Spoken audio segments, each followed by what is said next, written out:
आप किसी भी प्रोग्राम का होस्ट बन सकते हैं। अपने प्रोडक्ट के बारे में अपने ही प्रोग्राम में बोल सकते हैं। बड़े से बड़े चैनल पर इस प्रोग्राम को दर्शा सकते हैं और पहुंच सकते हैं लाखों घरों में और पैसे भी कमा सकते हैं। सपना जैसा लगता है ना? बिल्कुल नहीं। कैपिटल वन टीवी में बात करें आज ही।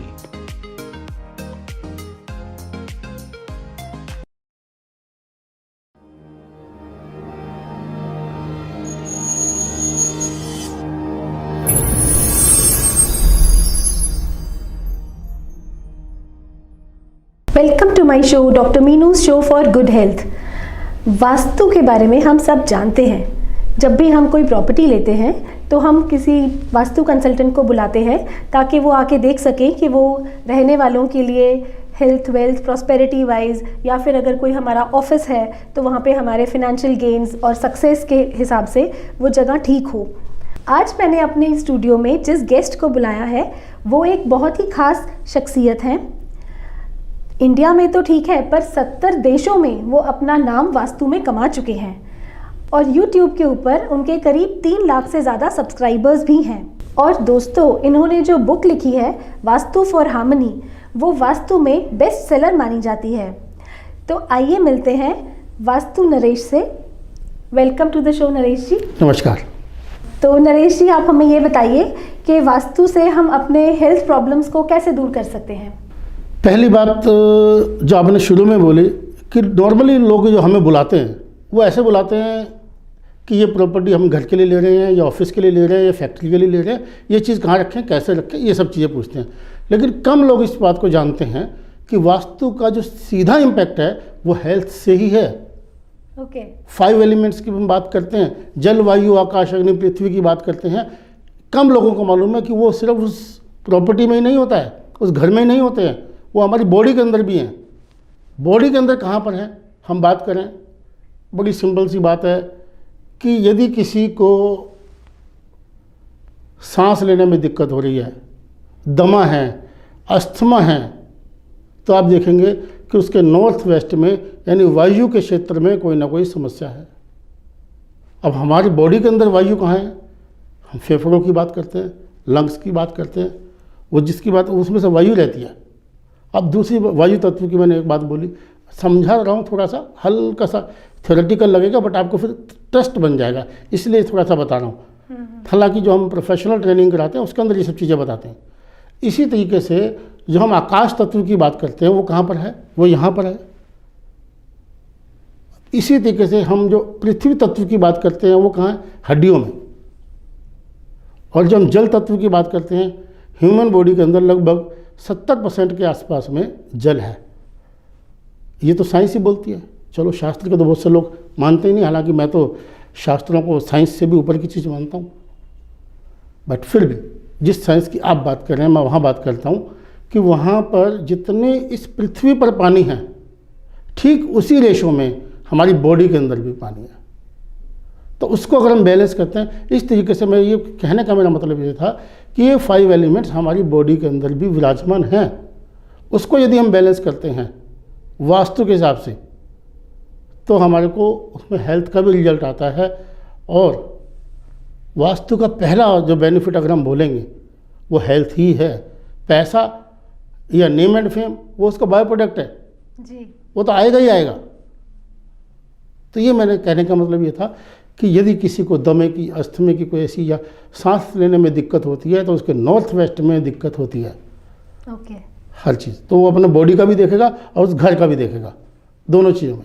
जी नरेश जी, जब मैंने आपको फ़ोन किया था हम इनवाइट करने के लिए, मेरे शो में आने के लिए, तो आपने एक बात बताई थी, आप किसी का भी डेट ऑफ बर्थ लेकर उस व्यक्ति के उस जगह पर पहुंच जाते हैं जहाँ पे वो रहता है जी। तो ये कैसे पॉसिबल है? मैं बहुत एंशियस हुई ये जानने के लिए। देखिए, अगर आप जानते हैं कि हर व्यक्ति की जो डेट ऑफ बर्थ है वो उसी की डेट ऑफ बर्थ में सब कुछ लिखा हुआ है। 1 से लेकर 9 नंबर के बीच में सब कुछ है, पूरी दुनिया उसी में ही समाई हुई है। तो उसके बीच में जब हमें ये पता लग जाता है कि किस एलिमेंट की कमी है या किस एलिमेंट की अधिकता है, एलिमेंट मीन्स तत्व जी, तो वो जो हम 5 एलिमेंट्स जिसकी आप बात कर रहे हैं, जिसको लोग न्यूमरोलॉजी में मान लेते हैं, मैं लोशो ग्रिड की बात कर रहा हूँ, मैं समझ रहा हूँ आप कहाँ बात कर रहे हैं जी। तो जो लोशो ग्रिड के अंदर में हम डालते हैं ना, ईस्ट वेस्ट नॉर्थ साउथ लिखते हैं, हम डायरेक्शंस लिखते हैं, तो हमें पता लग जाता है कि किस तत्व की इसमें अधिकता है। तो वहाँ से हमें उसकी लाइकिंग पता लग जाती है या डिसलाइकिंग पता लग जाती है। हमें पता लग जाता है कि यार ये आदमी इस कलर को ज़्यादा पसंद करेगा, यार ये भड़कीले कलर पहनेगा, ये थोड़े से सॉफ्ट या लाइट कलर पहनेगा। ओके। वहाँ से हमें पता लग जाता है। नरेश जी, एक बात बताइए, क्या वास्तु के साथ में एस्ट्रोलॉजी का जानना भी ज़रूरी है? देखिए, दोनों ना एक दूसरे से चोली दामन का साथ है। अगर आप बहुत एक्सपर्ट वास्तु कंसल्टेंट बनना चाहते हैं, अगर आप देखेंगे कि पिछले 25 सालों से 20-25 सालों से वास्तु बहुत आगे बढ़ा है, तो एक तरीके की ना उसकी एक ब्रांच अलग से निकाल दी गई है या निकल गई है। अदरवाइज ये पार्ट ज्योतिष का ही है। ओके। तो ये मान के चलिए कि अगर हम 100 नंबर में बात करें तो वास्तु के जो नंबर है 30 नंबर हैं और 60 नंबर जो या 70 नंबर जो हैं वो एस्ट्रोलॉजी के ही हैं। ओके। क्योंकि आपका भाग्य ये बताता है कि आपको कैसा वास्तु मिलेगा। अच्छा, ओके। ये वैसा वर्षा है, आपके घर को देख के आपका भाग्य बताया जा सकता है, आपके भाग्य को देख के आपका घर बताया जा सकता है। नरेश जी, जैसा आपने बताया कि हेल्थ के साथ में वास्तु का बहुत बड़ा कनेक्शन है, शायद शुरू ही यहीं से होता है जी। तो मैं चाहूँगी कि आप हमारे व्यूअर्स को कुछ सिंपल हेल्थ के बारे में टिप्स दीजिए। जैसे आज बहुत कॉमन प्रॉब्लम हम देखते हैं, नींद नहीं आना। आज ज़्यादातर यंगस्टर्स, थोड़ा लाइफस्टाइल का भी रीज़न है, बट यंगस्टर्स सारे रात को फ़ोन लेकर या लैपटॉप पर या अपने फेसबुक या सोशल मीडिया में ही बिजी होते हैं, और कई लोग तो कहते हैं कि नींद आती ही नहीं है। तो इसका भी कुछ वास्तु से रिलेट कर सकते हैं हम, या कुछ आप रेमेडी बताएं? बिल्कुल। वास्तु में मैंने बताया कि पहले जो इसका जो मोटिव था वो हेल्थ का ही था, पैसे का मोटिव तो हम लोगों ने बना लिया। ओके। अदरवाइज पहला, इसलिए मैं हमेशा बोलता हूँ कि वास्तु से पैसा आता होता तो अंबानी की जगह मैं ही होता या कोई भी होता, कोई भी वास्तु कंसल्टेंट ही रईस होता, फिर मैं ही क्यों नहीं। तो ऐसा नहीं है। जहाँ तक सीधे सीधे पैसे की बात करें, वो आपके नसीब का है। पैसा सिर्फ नसीब से आता है, कर्म से भी नहीं आता। ओके। बट इसका मतलब ये नहीं कि कर्मशील नहीं होना चाहिए, मेरी बात को अदरवाइज ना लिया जाए। अब दूसरी बात जो आपका हेल्थ वाली बात है कि नींद की जो बात करी जाती है हम कि भाई नींद नहीं आती, लाइफस्टाइल के लिए वास्तु जिम्मेदार नहीं है, उसके लिए तो हम खुद ही जिम्मेदार हैं। जी बिल्कुल बिल्कुल। ठीक है ना। बट फिर भी जो लोग लाइफस्टाइल पे थोड़ा सा 1 सेकंड बोल देता हूँ यंगस्टर के लिए, भैया सबसे पहले सोने से पहले 2 घंटे पहले अपना मोबाइल कहीं भी साइड में रख दीजिए। वही तो सबसे मुश्किल है, जो कि मैं भी रखता हूँ। मैं इसलिए कहना चाह रहा हूँ, मैंने जब भी सोना होता है, मैं रात को 2 बजे भी सोऊंगा तो 2 घंटे पहले मैं मोबाइल को छोड़ देता हूँ, स्विच ऑफ। डरने की जरूरत नहीं, किसी नोटिफिकेशन से डरने की जरूरत नहीं है। आप या हम कोई फायर ब्रिगेड में काम नहीं करते, इतनी इमरजेंसी कभी नहीं आएगी, डोंट वरी। आप अगले दिन भी करेंगे, सुबह उठ के देख लेना भाई। दूसरी बात, अपनी शुरुआत भी मोबाइल से मत कीजिए। इवन देन अगर टाइम लगाना या अलार्म लगाना तो अलार्म घड़ी लेकर के आइए, मोबाइल में मत लगाइए प्लीज़। तो ये तो एक लाइफस्टाइल की बात हो गई। अब जिनको जो ऐसा फॉलो भी करते फिर भी नींद नहीं आ रही, जिनकी ये वजह नहीं है, उनकी मैं बात बता रहा हूँ। आप उनको सोने की जो स्थिति है, सा से सिर, सा से साउथ, तो हमारा जो सोते टाइम जो सिर है वो दक्षिण दिशा में होना चाहिए, साउथ में होना चाहिए। क्योंकि ह्यूमन बॉडी का नॉर्थ पोल सिर है और साउथ पोल पैर है, तो पृथ्वी के अपोजिट पोल में सोना चाहिए। ओके।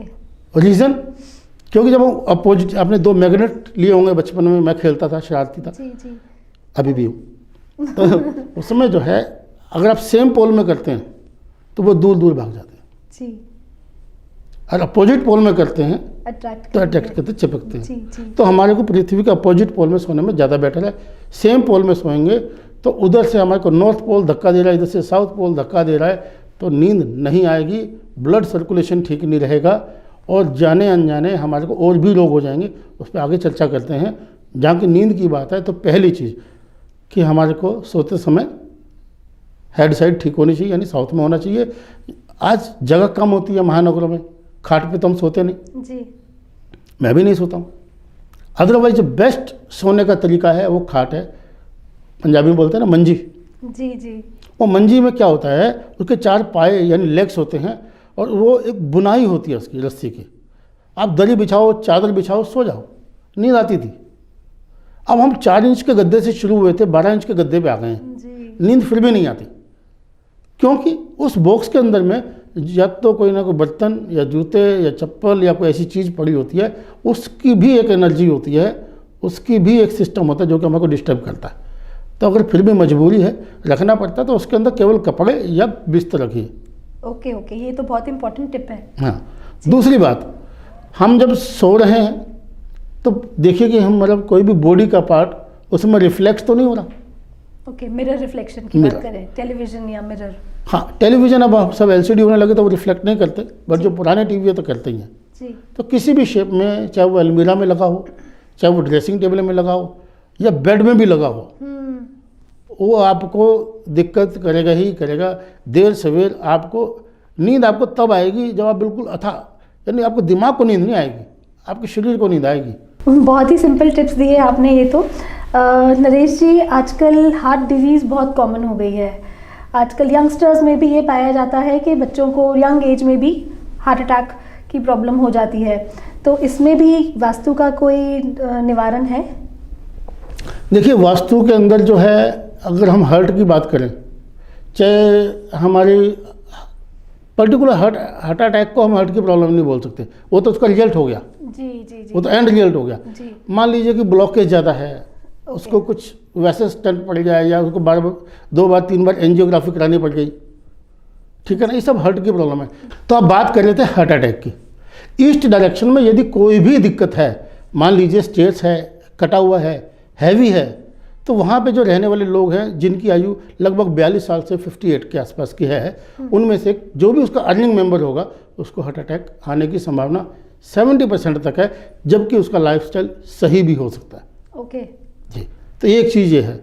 अब इसी तरीके से यदि एक बड़ी कॉमन प्रॉब्लम और मैं आपको बता देता हूँ, किडनी की, यूरिक एसिड की, वो अगर हो जाती है, तो यदि घर के सेंटर में कोई पिलर है, कोई डंपनेस है, कोई गड्ढा है, या कोई ऊपर को हुआ है, या किसी भी तरीके से वो डैमेज है, तो वहाँ पे रहने वाले लोगों को स्टमक की प्रॉब्लम हो सकती है, पेट बढ़ सकते हैं, पेट सेंसिटिव हो सकते हैं, और किडनी की प्रॉब्लम हो सकती है। किडनी की प्रॉब्लम में 2 चीज़ें साथ में देखनी होती हैं कि सेंटर प्लस नॉर्थ ईस्ट। इसी तरीके से और जो हम बात करें, डिप्रेशन जी, या कोई एंग्जाइटी होती है, या इस टाइप की जो चीज़ें होती हैं, आप देखते हैं कि मैं बताना नहीं चाहता, बड़े लोग हैं, सुसाइडल टेंडेंसी बन जाती है। यदि नॉर्थ ईस्ट में कोई समस्या है, नॉर्थ ईस्ट भी यदि कटा हुआ है, या उसके अंदर में टॉयलेट है, या वहाँ पर किचन है जी, तो वहाँ पे रहने वाले लोग अवसाद मतलब डिप्रेशन में रहेंगे। ओके वो किसी भी तरीके से उनमें दिक्कत रहेगी, वहाँ पे ग्रोथ नहीं हो पाती है उनकी। ओके करना क्या चाहिए, वहाँ पे आप वाटर ये फाउंटेन लगा दीजिए, फिश एक्वेरियम लगा दीजिए, या जो समुंदर के किनारे रहते हैं तो वहाँ पे उनको समुंदर की लहरों पे जाना चाहिए, या कुछ भी नहीं हो सकता तो वो नहा ही लें, स्नान कर लें, तो भी डिप्रेशन चला जाएगा। जो लोग विलेज में रहते हैं, गांव में रहते हैं, या शहर के आसपास जो गांव होते हैं जी, और वो गायें रखते हैं, और गाय के ऊपर भी हाथ फेरेंगे तो भी डिप्रेशन गायब हो जाएगा। ओके तो ये चीज़ें मैंने इसमें बताया। तो कहने का तात्पर्य ये है कि वास्तु जो है हेल्थ पे भी काम करता है। बहुत ही वैल्यूएबल टिप्स दिए नरेश जी आपने, थैंक यू यहाँ पर आने के लिए। Thank you. तो दोस्तों, ये इंटरव्यू संभाल के रखिएगा, ये बार बार देखने लायक है, बहुत वैल्यूएबल टिप्स हैं इसके अंदर, और ऐसे ही काम के इंटरव्यूज़ लेकर मैं आती रहूँगी। देखते रहिए doctor Meenu's show for good health.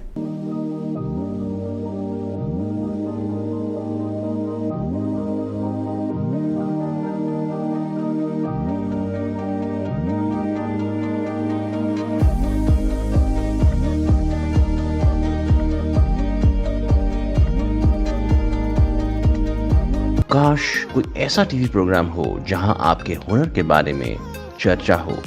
काश कोई ऐसा चैनल हो जो आपको कहे कि प्लीज हमारा शो होस्ट कर दो ना। अब इस काश की दुनिया से निकलिए और हमारे साथ उड़ान भरिए आकाश की, क्योंकि कैपिटल वन टीवी आपके सपनों को लेकर आया है आपके सामने। फोन उठाएं और डायल करें